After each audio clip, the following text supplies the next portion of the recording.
Hello అందరికీ welcome back to my YouTube channel. ఇవాళైతే మంచి కర్రీ రెసిపీ తోటైతే మీ ముందుకొచ్చేసాను. దొండకాయ ఫ్రై అండి. చాలా ఈజీగా ఉంటుంది. చాలా సింపుల్గా అయిపోతుంది. వీడియో అయితే లాస్ట్ దాకా స్కిప్ చేయకుండా చూడండి. నా ఛానల్ని అయితే ప్లీజ్ సబ్స్క్రైబ్ చేసుకోండి, లైక్ చేయండి, షేర్ చేయండి, కామెంట్ చేయండి. ఖచ్చితంగా వీడియోస్ అన్నీ కూడా ఫాలో అవ్వండి, చాలా బాగుంటాయి. దొండకాయ ఫ్రై అయితే ఒక్కసారి ఇలా ట్రై చేయండి, చాలా బాగుంటుంది, చాలా సింపుల్గా అయిపోతుంది. ఫస్ట్ ఫ్రైలోకి మనం పొడి అయితే రెడీ చేసుకుందాం. స్టవ్ ఆన్ చేసుకొని కడాయి పెట్టేసి 1 కప్పు పల్లీలు అయితే వేసుకొని దోరగా వేయించుకోవాలండి. మీడియం ఫ్లేమ్లో పెట్టుకొని ఫ్లేమ్ని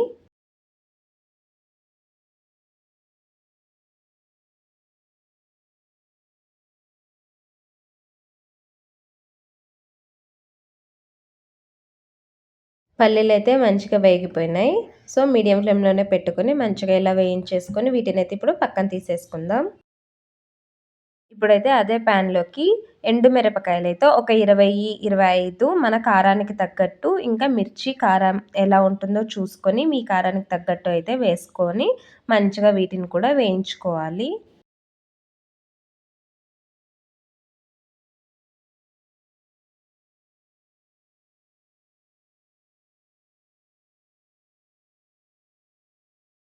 ఇవి కూడా మంచిగా వేగిపోయినాయి కదా. సో వీటినైతే పక్కన తీసేసుకుందాం, చల్లారనిద్దాం వీటినైతే. ఇప్పుడు మనము పల్లీలు, ఎండుమిరపకాయలు 2 మంచిగా చల్లారిపోవాలి. ఈలోపు దొండకాయలనైతే సన్న ముక్కలుగా ఇలా తరిగేసుకోవాలి. ఆనియన్స్ కూడా కట్ చేసి పెట్టేసుకున్నాను. సో ఇవైతే చల్లగా అయిపోయినాయి కదా. వీటినైతే మిక్సీ పట్టుకోవాలి. మిక్సీకి వేసేటప్పుడు మిక్సీ జార్ అయితే తీసుకొని ఎండుమిరపకాయలు అయితే వేసుకొని ఇందులోకి పల్లీలు కూడా వేసుకుందాం. మంచిగా చల్లగా అయిపోవాలి.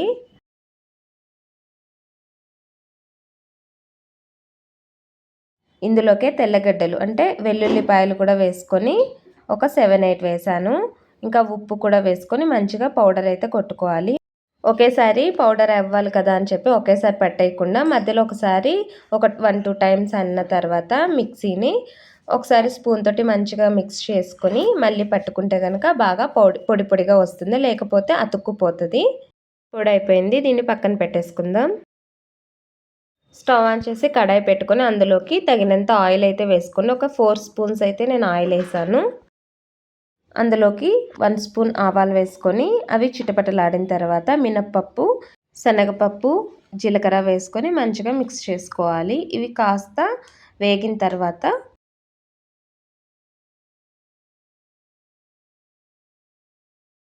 కట్ చేసి పెట్టుకున్న ఆనియన్స్, కరివేపాకును కూడా వేసేసుకొని మంచిగా మిక్స్ చేసుకోవాలి. ఆనియన్స్ మంచిగా ఫ్రై అయ్యేదాకా మిక్స్ చేసుకోవాలి. కాస్త మూత పెట్టేసామంటే మంచిగా మగ్గిపోతాయండి. మూత పెట్టేద్దాం ఇప్పుడు దీనికైతే.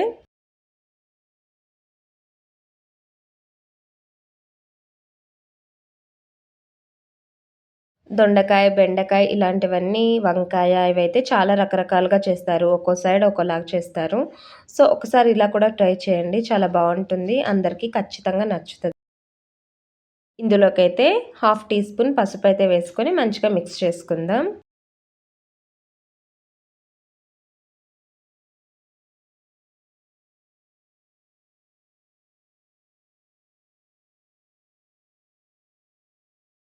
ఆనియన్స్ అయితే ఒక 60% వేగిపోయినాయి అనుకున్నప్పుడు ఇప్పుడు కట్ చేసి పెట్టుకున్న దొండకాయలు అయితే వేసేసుకోవాలి. బాగా సన్న సన్నగా కట్ చేసుకోండి, మంచిగా తొందరగా వేగుతాయి, ఇంకా బాగా టేస్ట్ కూడా ఉంటుంది.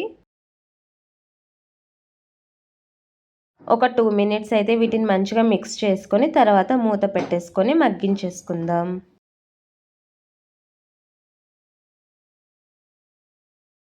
మధ్య మధ్యలో అయితే మూత తీసి ఖచ్చితంగా కలుపుకుంటూ ఉండాలి, ఎందుకంటే ఆయిల్ తక్కువ వేస్తాం కదా మనము. సో అడుగు అంటేస్తుంది.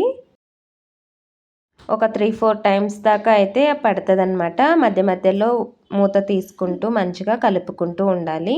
మళ్ళీ మంచిగా మూత క్లోజ్ అయితే చేసేసేయాలి.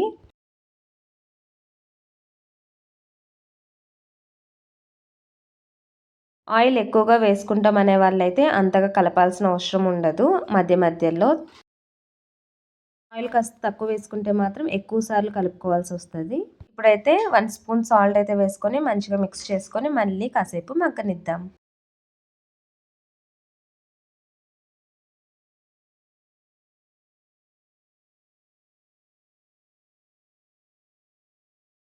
ఒక్కోసారికి మంచిగా దగ్గర పడుతూ దగ్గరకొచ్చేస్తుంది కదా!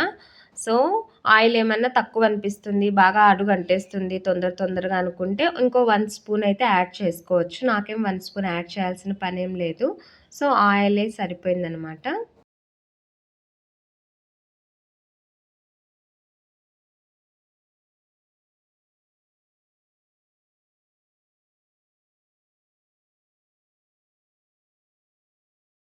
మంచిగా ముక్కలంతా బాగా ఉడికిపోయి, మంచిగా వేగిపోయినాయి. ఆయిల్‌లో బాగా కుక్ అయిపోయింది. ఇప్పుడైతే మనం రెడీ చేసి పెట్టుకున్న పప్పుల పొడి, శనగగింజల పొడి, పల్లీల పొడి ఏదైనా అనొచ్చు. ఒక్కో సైడ్ ఒక్కోలాగా అంటారు. మేమైతే శనగగింజల పొడి అంటాం. దీన్నైతే వేసేసుకొని మంచిగా మిక్స్ చేసుకోవాలి. అంతేనండి. మన దొండకాయ ఫ్రై అయితే నా స్టైల్‌లో ఇలా రెడీ అయిపోయినట్లే. ఇందులోకి ఇంకా ఎక్స్‌ట్రాగా ధనియాల పొడి, గరం మసాలా ఇలా ఏమీ అవసరం లేదు. ఇలానే చాలా టేస్టీగా ఉంటుంది. ఖచ్చితంగా ట్రై చేయండి. సో, నా ఛానల్‌ని అయితే ప్లీజ్ సబ్స్క్రైబ్ చేసుకోండి. లైక్ చేయండి, షేర్ చేయండి, కామెంట్ చేయండి. ఖచ్చితంగా సబ్స్క్రైబ్ చేసుకోవడం మర్చిపోకండి.